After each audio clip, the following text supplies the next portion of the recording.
Hi, I'm Steven, this is my brother Robbie. Most of us know, and I recently learned, that reptiles and amphibians love eating crickets, worms, and other bugs. And weirdos like my brother will eat them too. Well, let me tell you something. Timberline is a great supplier of crickets, worms, and other bugs. Let's take an inside look at their facility.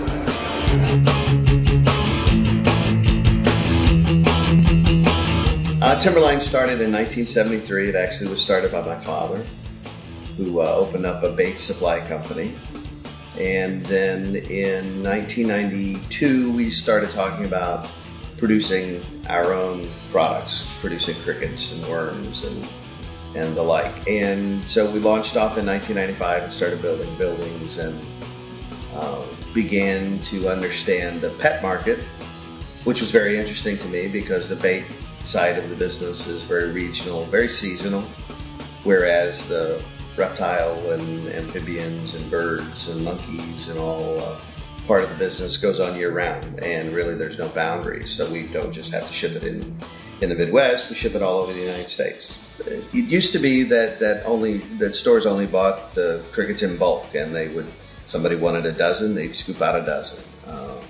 And that still is still the most common method of delivery to the marketplace. However, there are also those people who want them prepackaged. And some people have more money than they have time, and they really just want to walk in the store, grab the crickets, and walk out the door and not have to bother anybody they'll pay for them.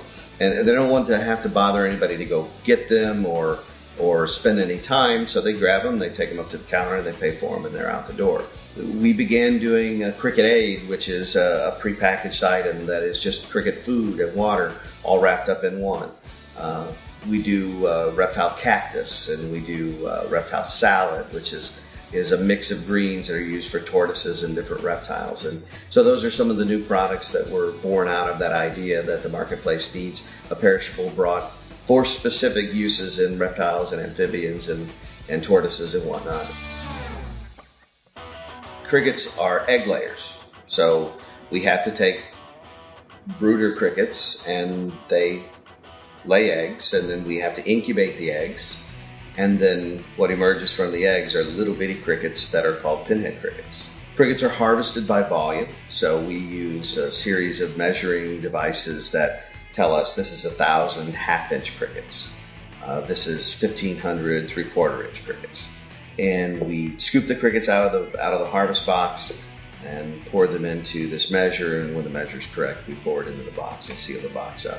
We harvest literally just an hour or hours before the product ships. So we're doing a just-in-time system where the people that are doing the harvest right now in the cricket department, let's say, they're harvesting right now the crickets that will be shipped within the next 2 hours. And they'll actually have them in the boxes into shipping. Shipping packs the order together, straps it, tapes it, gets it ready to go on the airline, and then we put them on pallets that are strapped down so that there's not shifting on the truck. We put them on a truck here that is temperature controlled, so our shipping department is temperature controlled. They are temperature controlled really until they land in the city that they're going to be delivered in. And so the time that they're out of temperature control is really just a matter of a few hours, because everything is shipped so that it's delivered by 10:30 the next morning. We spent a lot of effort doing that. It has taken a lot of years of partnership to develop that way. We still believe it gives the best odds because, again, we guarantee everything we ship. Here domestically, if we're going to ship it to you, you have 72 hours, and if it doesn't come in alive, we're on the hook for it. If it comes in alive and then it dies in 24 hours because they were stressed for whatever reason, we're still on the hook for it. We're providing food. Just as you go to a faucet and turn on the water, you expect it to come out. You need food for your animals. We're going to ship it to you. You're going to have it the next morning because you expect it to be there, and that's our job. And it's not glamorous. It is the mundane, but we try to do it in a way that's very well done and hassle-free.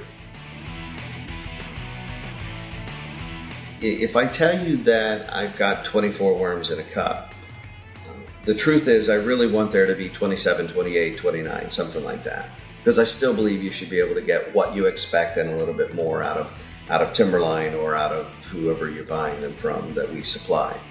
And an example of that is we, several years ago, went to an automated, computer-driven cupping system that actually counts the worms, fills the cups, tells us the born-on date, and does it in a very efficient manner.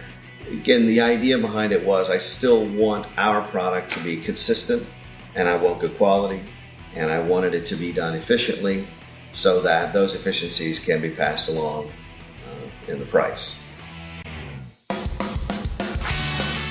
Biosecurity has become a big deal for us. So when a truck rolls in for delivery here, our security personnel are going to stop them and are going to spray their tires. We spray them with bleach and disinfectant. All of the employees, when they come into work, they all go through foot baths, not only right when they step on the property, but whenever they go from department to department. The whole idea behind it is that we have to maintain a herd or a flock or whatever you want to call it of healthy foods. The idea behind a closed farm is that we produce what we sell, and everything that we ship out of here came from here, and we don't accept anything from anywhere else outside of here.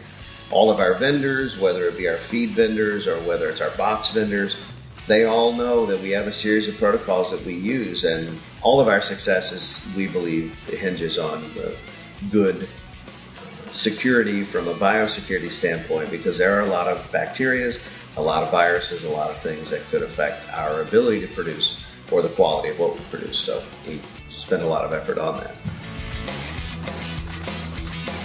We make a lot of effort to bale our cardboard so that we can send it to a recycler, because there's no sense in just filling a landfill with a bunch of cardboard. All of our waste that's organic in nature goes into bins that are emptied by local farmers come in, and we give it to them, whether it's fertilizer or food or whatever their particular application, but we just give it to them because I still believe it's the circle of the correct way to do things morally, and that is we produce a lot of waste, but we're allowing it to go back into the earth or into the animals or whatever to just to do our part in sort of making things better, I guess.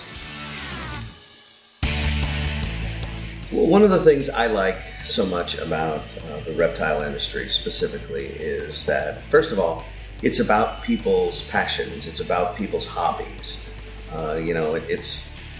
We all have to eat, so being a milk producer might be pretty cool because everybody wants to have milk.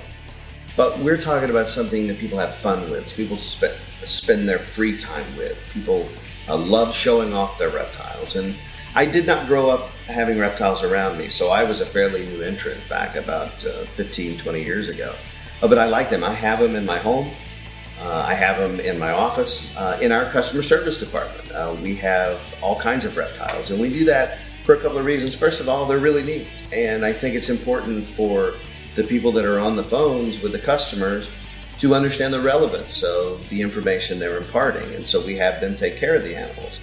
But the idea is that we are here to impart what we know, and that is about the foods, about which ones to offer, about which ones add fat, which ones add calcium, which ones add protein. That's really our job here. That's why we work so hard at making sure our customer service people are not only fun to talk to, but they're also informative and useful, and we consider ourselves a resource. Timberline, global suppliers of live food for exotic animals.